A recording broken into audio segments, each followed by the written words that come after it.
દરેક નીતિની સામે કાયદાની રીતે ઊભો રહેતો SSK ન્યૂઝ ચેનલ। तो हम लोगों ने सीधे सिल तोड़ दिया। बाकी आप जानो, सरकार जाने।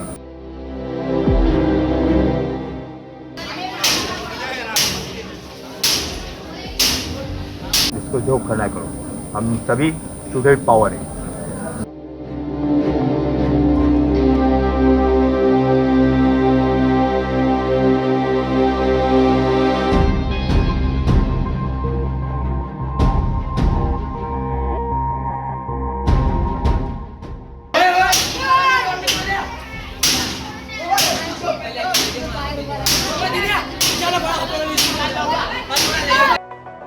સુરતના ઉધના ખાતે આવેલ છત્રપતિ શિવાજી શાળા COPની જગ્યામાં બની હોય કોર્ટના આદેશ બાદ શાળા સીલ કરાયા હોય તે સીલ બાળકોએ તોડી નાખ્યો હતો તો સોસાયટીના રહીશોએ શાળાના શિક્ષકો સહિતનાઓ પર આક્ષેપો કર્યા હતા। તો બીજી તરફ ઉધના વિસ્તાર સહિત શહેરના અનેક વિસ્તારમાં સોસાયટીની COPની જગ્યાઓમાં રાજકીય વગ ધરાવનારાઓના સાથ સહકારથી શાળાઓ શરૂ કરી દેવાઈ હોવાની ચર્ચા જોવા મળી રહી છે।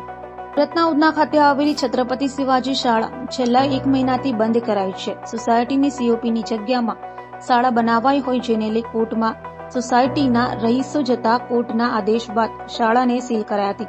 જો કે 1 મહિનાથી સીલ કરાયેલ શાળાનું સીલ વિદ્યાર્થીઓ દ્વારા તોડી નંખાયું હતું, જે અંગે સોસાયટીના રહીશો દ્વારા એવા આક્ષેપો કર્યા હતા કે શિક્ષકો સહિતનાઓએ વિદ્યાર્થીઓને ઉશ્કેરીને આ સીલ તોડી પડાયો છે। તો શાળાના શિક્ષક દ્વારા બચાવ કરતા કહ્યું હતું કે આ દુર્ઘટના દુઃખદ છે અને શાળા કાયદાકીય રીતે વિદ્યાર્થીઓના હિતમાં કામ કરશે સહિતની વાત કરી હતી। તો સાંભળો સોસાયટીના રહીશો અને શાળાના શિક્ષકે શું કહ્યું।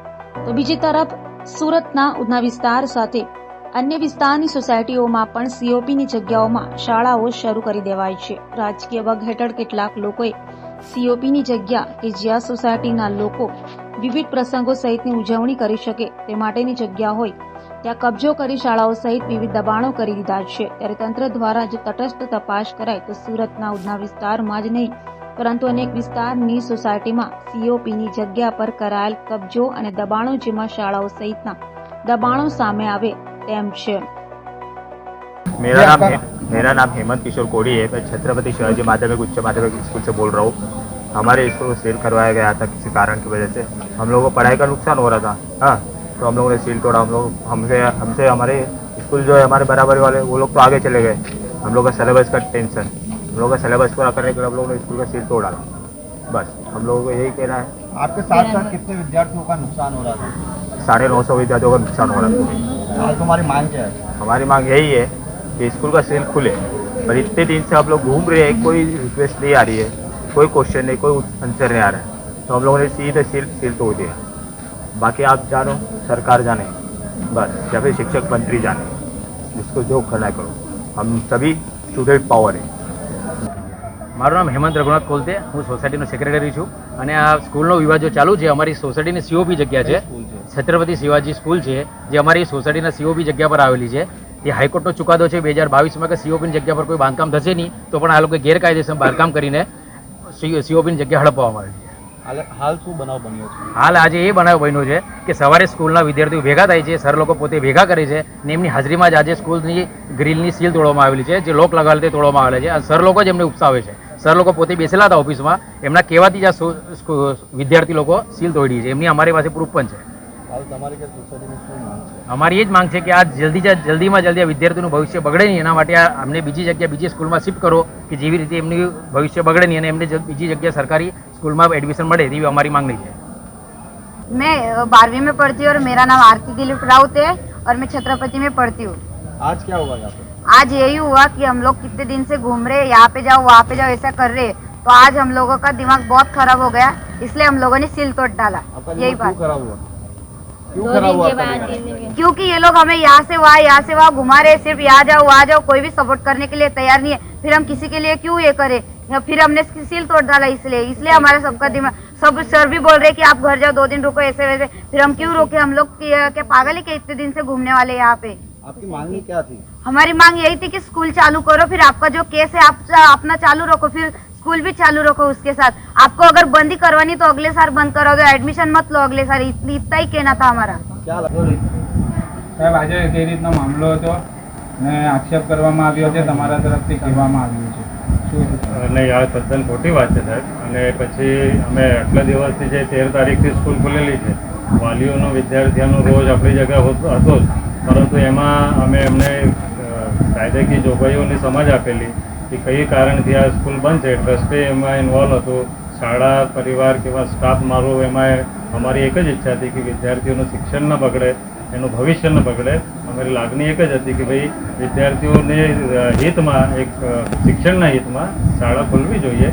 અને પણ એ પણ આપણું અમે કાયદાકીય રીતે જ આ સ્કૂલ ખોલવાની માગણી કરતા હતા. અને એના કારણે આપણે આટલા દિવસ સુધી વાલીઓને અને વિદ્યાર્થીઓને અમારું રિક્વેસ્ટ હતું કે જે પણ નિર્ણય આવશે એક પરમાનન્ટ અને સુખદ નિર્ણય આવે તો જ આપણી શાળા ખુલશે.